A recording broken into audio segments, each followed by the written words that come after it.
विचलित करने वाली एक घटना आसनसोल साउथ पीपी अंतर्गत बीएनआर स्थित एक होटल में घटी, जहां एक युवक का शव बीती रात फांसी के फंदे से झूलता हुआ आसनसोल दक्षिण थाना पुलिस ने बरामद किया और जिला अस्पताल भेज दिया। मृतक की पहचान रामबांध निवासी राहुल सिंह के रूप में की गई है। परिजनों ने बताया कि देर रात आसनसोल दक्षिण थाने से उन्हें फोन आता है और कहा जाता है कि राहुल सिंह जिला अस्पताल में है। इसके बाद मृतक के परिजन जिला अस्पताल पहुंचते हैं, जहां उन्हें मृतक की शिनाख्त के लिए मुर्दा घर ले जाया जाता है। इस हादसे से मृतक के परिजन सदमे में हैं और कई तरह के सवालों से जूझ रहे हैं। मृतक के पिता रतन सिंह, जो पेशे से एक ट्रक चालक है, उनका आरोप है कि उनके पुत्र की किसी ने हत्या कर दी है। उन्होंने कहा कि होटल में जब हमने पूछताछ की तो वहां मौजूद रजिस्टर में ना तो उनके पुत्र का नाम था और ना ही किसी तरह का पहचान पत्र। मृतक की बड़ी बहन रूपाली सिंह का कहना है कि पुलिस ने उसे बताया कि मृतक राहुल सिंह एक युवती के साथ उस होटल में आया था। ये घटना गुरुवार की रात लगभग 10:30 बजे घटी। पुलिस ने परिजनों को घटना की सूचना दी और जिला अस्पताल जाने का निर्देश दिया। रूपाली ने कहा कि होटल में ना तो रजिस्टर मेंटेन किया गया है और ना ही मेरे भाई का कोई पहचान पत्र लिया गया और ना ही होटल में सीसीटीवी कैमरे मौजूद हैं। परिजनों ने राहुल सिंह की मौत पर पुलिस से निष्पक्ष कार्रवाई और इंसाफ की मांग की है। কি হয়েছিল, ঘটনা কি হয়েছিল? ঘর থেকে দুপুরবেলা বেরিয়েছে আর ঘরে ঘুরে নেই। বাস 10টার সময় 10:30টার সময় এরা ফোন করছে যে লাশ জেলা হাসপাতালে আছে, এখানে বাড়ির লোককে ফোন করে ডেকে দাও। তা আমি ট্রাক চালাই, আমার গাড়ি ছিল নিয়ামতপুর থেকে রাত বাড়ি পৌঁছাতে একটা। রাতের বেলা গিয়েছি আমি নর্থ থানা, সাউথ থানা, যাওয়ার পরে বলছে এখানে আমাদের কাছে কিছু নাই, আমরা খালি লাশটা ওইখান থেকে নামিয়ে নিয়ে এসেছি। যা ডকুমেন্টস আছে সব পিপি থানাতে আছে, সাউথ পিপিতে। তো ওইখানে পিপিতে গেলাম, সে বলছে যে ঘোষাল বলে একজন আছে, সে তোমার কেসের ইনভেস্টিগেশন করছে। তা সে একটা ফোন নম্বর নিয়ে আসলাম, সেই ফোন নম্বরে সকালবেলা ফোন করেছি, বলছে না এটা ইনভেস্টিগেশন আমি করছি নাই, বড়বাবুর হাতে আছে, বড়বাবু করছে। খুব কড়াভাবে কথা, মানে এই দিনগুলো সব ধামাচাপা দেওয়ার চেষ্টা। আপনি কি মনে করছেন এই ছেলে আমার এটাকে মার্ডার হয়েছে এবং এরা ধামাচাপা দেওয়ার চেষ্টা করছে। এটা ভালো করে ইনভেস্টিগেশন করা হোক। তো আপনার ছেলে কি এই হোটেলে ছিল? কি হ্যাঁ, তাই পুলিশ তো বলছে এই হোটেলে ছিল। আমরা তো কোনোদিন জানি না যে এই হোটেলে আসে ছেলে, সেটা আমাদের জানা ছিল না। আর এখানে রেজিস্টার নাই কি বলছিলেন? রেজিস্টার নাই, ওর কোনো আধার কার্ডে নাই। ওর যদি আপনার মনে করেন আইডি প্রুফ না থাকে তাহলে ছেলেটাকে ঢুকতে দিল কেন? এখানে পুরোনো রেজিস্টার সব গায়েব করে দিয়েছে। নতুন আজকের ডেটের একটা রেজিস্টার এখানে রেখেছে। যত আধার কার্ডের আর ভোটার কার্ডের ফটো আছে সব বাইরের লোকের আছে, অন্যান্য ডেটে আছে। 24 তারিখের ডেটে আমার ছেলে 24 তারিখে ঘটনা হয়েছে, তার কোনো সিসিটিভি ফুটেজ নাই, তার কোনো আধার কার্ড নাই, এখানে কোনো জেরক্স ফেরক্স কিচ্ছু রাখে না, কোনো রেজিস্টারে কোনো নাম নাই। এই রুমটাতে কজনে ঢুকেছিল না ঢুকেছিল আমি তাও জানি না। আপনি কি চাইছেন? আমি চাইছি এটা যাতে সূক্ষ্ম বিচার হোক। আপনার নাম? আমার নাম রতন সিং, আমার ছেলের নাম রাहुल सिंह। 10:30 बजे रात को कॉल आया, हम लोग पूछे कि किसका कॉल है, तो उन्होंने कहा कि साउथ थाना से कॉल आया है और कॉल आकर में कहा गया कि आपके मतलब भाई हॉस्पिटल में है, गवर्नमेंट हॉस्पिटल में, आप लोग आ जाइए। तो मेरी मम्मी और मेरी बड़ी दीदी गई, मतलब सेकंड वाली दीदी, वो जाके देखा वहाँ पे। तो डायरेक्ट जाके सर देखा कि मतलब भाई मतलब मोहरा घर में है सर। यहाँ से कैसे कैमरा, मतलब यहाँ के हम लोग जब अभी होटल में आए तो देखे सर यहाँ पे कैमरा भी नहीं है, ना आधार सबका लिया गया सर, मेरे भाई का आधार भी नहीं है, सारा डॉक्यूमेंट्स यहाँ से गायब है, रजिस्टर्ड भी न्यू है, मैनेजर भी नहीं है सर। मुझे सिर्फ इंसाफ चाहिए सर, मेरे भाई का इंसाफ चाहिए। सबने बोला कि एक लड़की के साथ लेके आया, तो सर लड़की कहाँ गई? पुलिस ने मेरे भाई को पकड़ नहीं सका सर, लड़की को नहीं पकड़ के रख नहीं सका, मेरे भाई को मोरा घर भेज दिया सर पुलिस ने।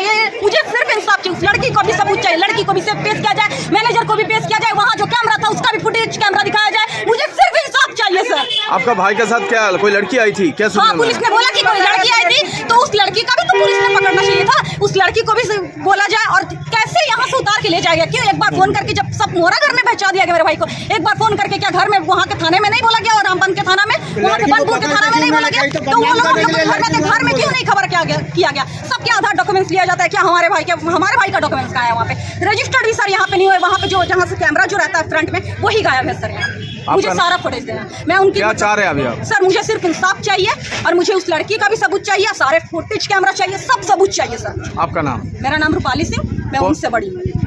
क्या नाम है भाई का? नाम राहुल सिंह। घर रामबांध में है।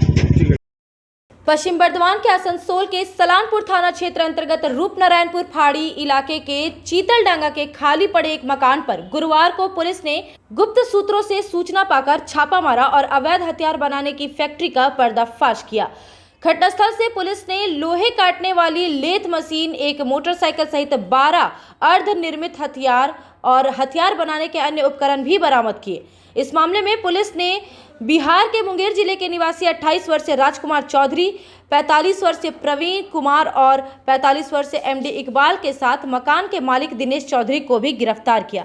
आपको बता दें कि Dinesh Chaudhary Chittaranjan railway engine factory के कर्मचारी है और वह चितरंजन के 36 नंबर रोड का निवासी बताया जा रहा है। पुलिस ने चारों आरोपियों को शुक्रवार को कोर्ट में पेश किया। पुलिस की ओर से आरोपियों को 14 दिनों के रिमांड पर लेने की अर्जी दी गई है।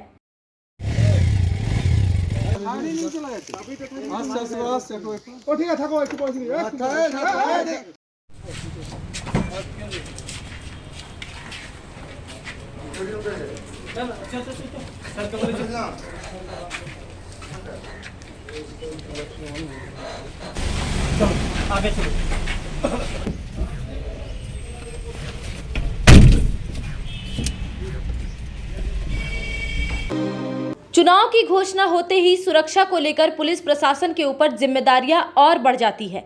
आसनसोल लोकसभा उपचुनाव की घोषणा के बाद से एडीसीपी की पुलिस सुरक्षा के चाक चौबंदी में लगातार सक्रिय है। चुनाव की घोषणा के बाद से ही पुलिस प्रशासन द्वारा जिले के कई स्थानों पर नाका चेकिंग चलाई जा रही है। पुलिस प्रशासन के साथ जिला निर्वाचन आयोग के अधिकारियों को भी देखा जा रहा है। जिले के पूरे 21 स्थानों पर नाका चेकिंग 24 घंटे चल रही है। जुबली मोड़, काली पहाड़ी मोड़, छातापाथर मोड़, मारवाड़ी श्मशान मैदान, कल्ला, गोपालपुर सहित 21 स्थानों पर लगातार नाका चेकिंग चल रही है। आसनसोल सदर महकमा शासक कार्यालय के अधिकारी किशोर प्रसाद मरांडी ने बताया कि आसनसोल लोकसभा उपचुनाव के मद्देनजर यहां नाका चेकिंग चल रही है ताकि वोटरों को प्रभावित करने के लिए कोई किसी तरह का प्रलोभन का सामान लेकर ना पहुंचे। 40 পার্লামেন্টারি কনস্টিটিউশন আসানসোলের নির্বাচন 12 তারিখে হতে চলেছে। ঘোষণার দিন থেকে এই নাকা চেকিং গোটা জেলা জুড়ে 21টা পয়েন্টে চালু হয়ে গেছে এবং প্রতিটা ক্ষেত্রে 24 ঘন্টা রাউন্ড দি ক্লক এই নাকা চেকিং চলছে। এবং কারণটা হচ্ছে এটাই যে নির্বাচনকে কেন্দ্র করে যদি কোনো ভোটারদের প্রভাবিত করার জন্য কোনো জিনিস যদি কেউ ক্যারি করে গাড়িতে, তাহলে সেগুলোকে আমাদের দেখার দায়িত্ব হচ্ছে পুলিশ প্রশাসনকে সাথে নিয়ে আমরা প্রতিটা পয়েন্টে যে 24 ঘন্টা ধরে আমরা নাকা চেকিংয়ে আছি এবং এটাই হচ্ছে মূল কারণ। এবং 12 তারিখ পর্যন্ত এই নাকা চেকিং আমাদের এখানে চলবে।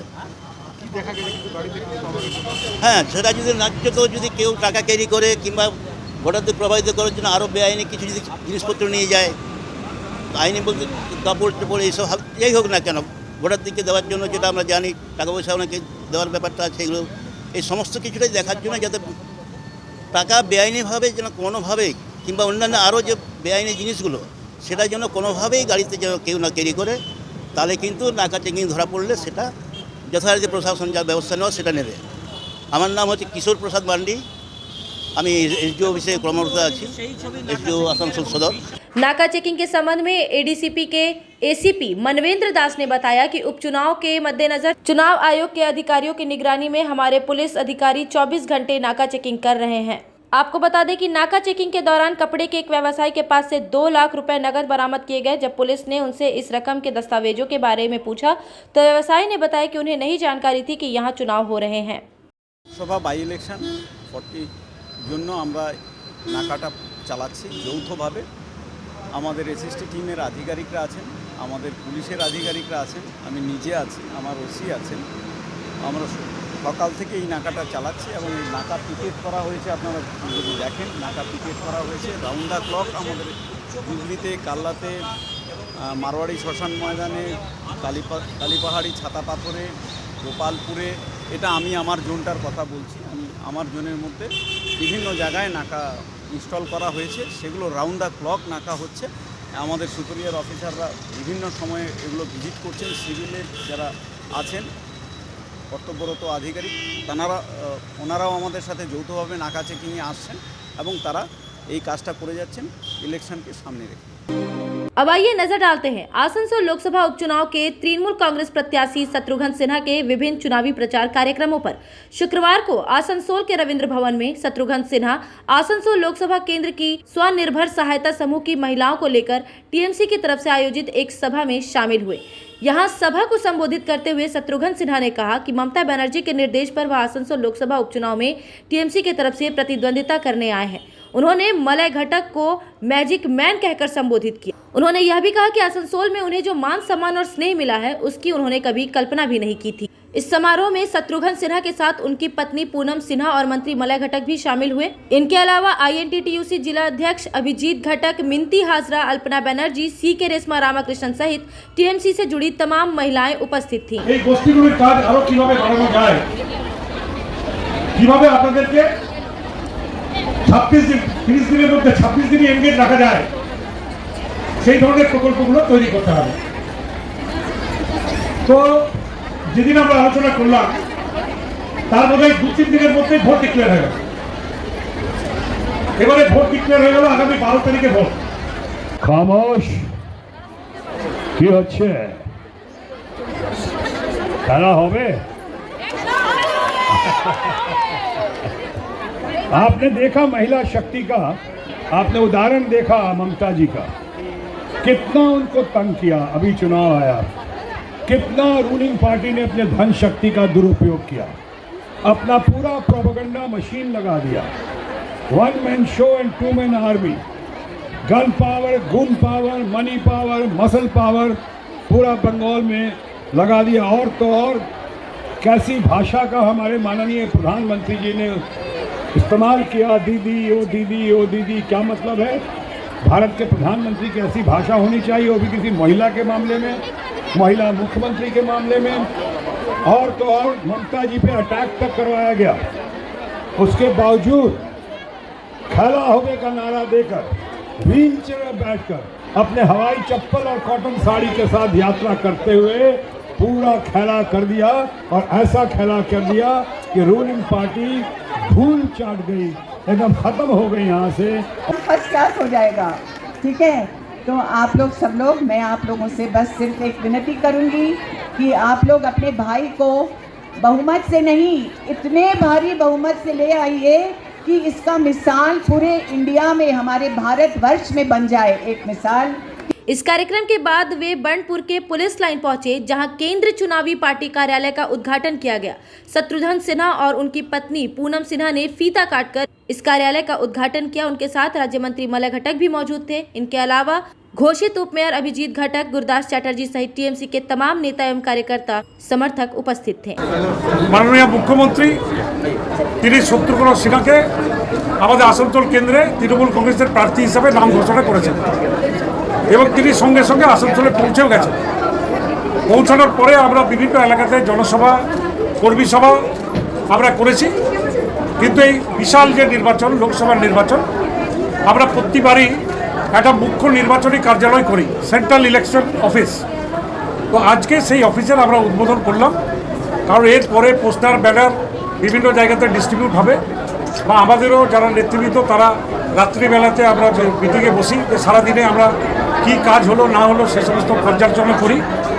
তো এই অফিসের উদ্বোধন আজকে প্রার্থী নিজে শত্রুঘ্ন সিনহা করলেন এবং আমরা এই বার্নপুর মোড়ে আমরা এই যে সেন্ট্রাল পার্টি অফিস, আজকের থেকে এখন থেকে আমাদের এই সেন্ট্রাল পার্টি অফিসের কাজ শুরু হলো। आसनसोल में इलेक्शन है और CBI, ED और इनकम टैक्स एक्टिव हो गया है। कह रहा हूँ वो तो कोई नई बात नहीं है, बहुत लोग बहुत बार एक्टिव होते हैं, कुछ इनके अपने एजेंसीज होते हैं सरकार के। मैं उस पर फिलहाल कुछ नहीं कर, क्योंकि हमें पर्सनल इसका कोई एक्सपीरियंस नहीं। हमें हो सकता है अच्छा आदमी समझते हो, साफ़ सुथरा क्लीन आदमी समझते हो। मैं ओपन स्लेट की तरह हूँ।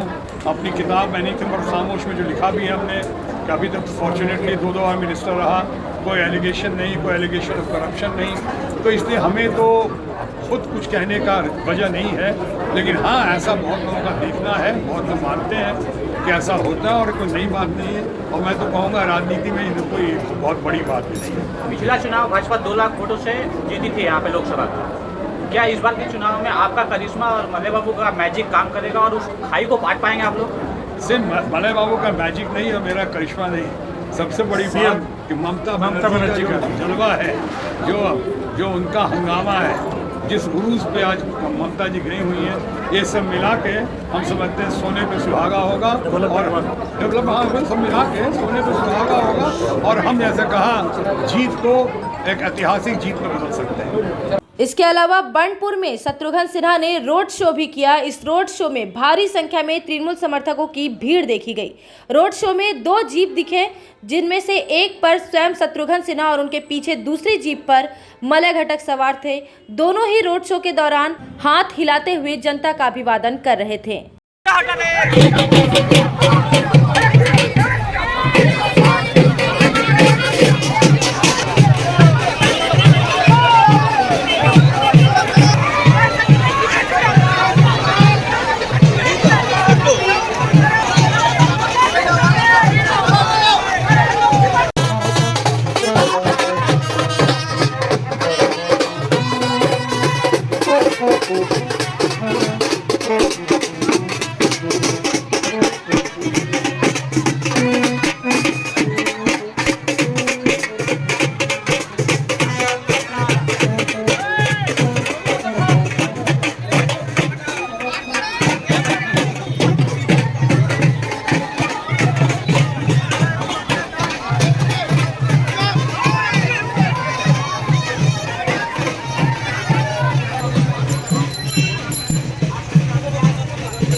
अगर आप एक जैसा खाना खाकर बोर हो चुके हो और आपको वैरायटी ऑफ फूड चाहिए तो फिर आज ही आए दी पेपरी।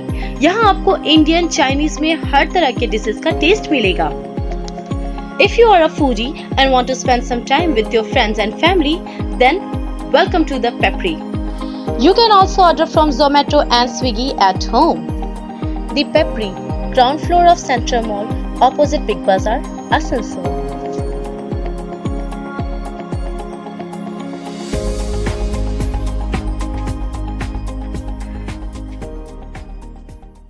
तुम्हारे घर के फर्नीचर बहुत आकर्षक लगता है बहुत महंगा है। अरे नहीं, उतने महंगे नहीं, रीजनेबल रेट पर ही लिए। अच्छा, आओ मैं तुम्हें अपना दीवान सेट दिखाती हूँ। डिजाइन तो बहुत एट्रैक्टिव है, लगता है क्वालिटी में दम नहीं होगा। कौन कहता है? ये फर्नीचर वर्ल्ड क्लास है, प्योर सागवान के, क्वालिटीदार और टिकाऊ भी। क्या सच में? हाँ, तुम्हें भी फर्नीचर लेना हो तो फर्नीचर वर्ल्ड एक बार जरूर जाना। वहाँ फर्नीचर के एक से बढ़कर एक कलेक्शन, वो भी तुम्हारे बजट में। साथ ही वहाँ फाइनेंस फैसिलिटी भी उपलब्ध है। सच में? तब आज ही अपना हबी को कहूँगी फर्नीचर वर्ल्ड चढ़े। फर्नीचर लवर्स की पहली पसंद, जीटी रोड, शनि मंदिर के सामने, नूरुद्दीन रोड, आसनसोल।